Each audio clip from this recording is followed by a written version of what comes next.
Welcome inside Lambeau Field. I'm Jim Owczarski along with Ryan Wood from PackersNews.com.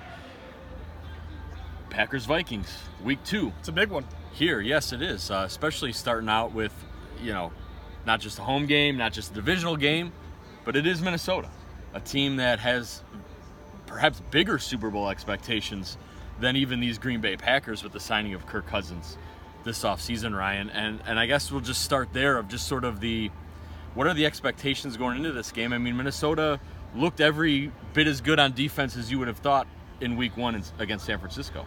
It's a 2-team division. I mean, that was every prognosticator coming into the season would tell you the same. This is the first introduction. I think this is a much bigger game for the Packers than the Vikings because the Vikings have in the back of their pocket that they have that game at U.S. Bank Stadium waiting in November. It's a nice card to be able to draw back on if it is a two-team race, as everyone expects it to be. It's kind of a first introduction, but there's a lot on the line even for week 2. I mean, it really accelerates the urgency for this team this week.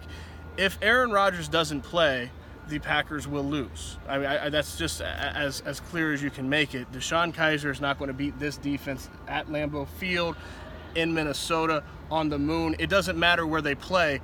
He's not going to play this defense. Certainly the Kaiser that we saw last week, that's a really good defense. Kirk Cousins makes them a legitimate Super Bowl contender because you've got to have the quarterback, and he's not an elite level quarterback, but he's good enough to win in this league. That defense is what makes this team elite. So if Aaron Rodgers doesn't play, the Packers aren't coming out of here with the win.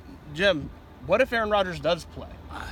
I have a hard time thinking the Packers win the game either. I mean, I think from top to bottom, Minnesota has a better roster. Defense travels in this league. Running games travel in this league. And while I think the Packers defense can take advantage of a patchwork offensive line in front of Kirk Cousins, look, Aaron Rodgers didn't catch fire until late. We don't know what went wrong the first 15 plays against the Bears where they did nothing. And Mike McCarthy admitted that his whole script had to be tossed.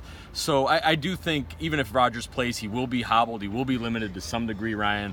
I just think the Vikings are a better team. And this is one where it'll be more competitive if 12 plays. But I do think Minnesota comes out on top this weekend. Final score? 20-10 Vikings. I will say that when I did my prediction, I forecasted it as if Aaron Rodgers will play because we don't know for sure, but I think that's the indication. I have the Vikings winning 27-21, even with Aaron Rodgers playing. I think that I have them going 11-5, but this is just beating the Bears on one leg. That's one thing. Beating this defense on one leg, that's completely, entirely different. So that's why they play the game, though. We could both be wrong. We'll see. Keep checking PackersNews.com. He's Jim. I'm Ryan. Take care, everyone.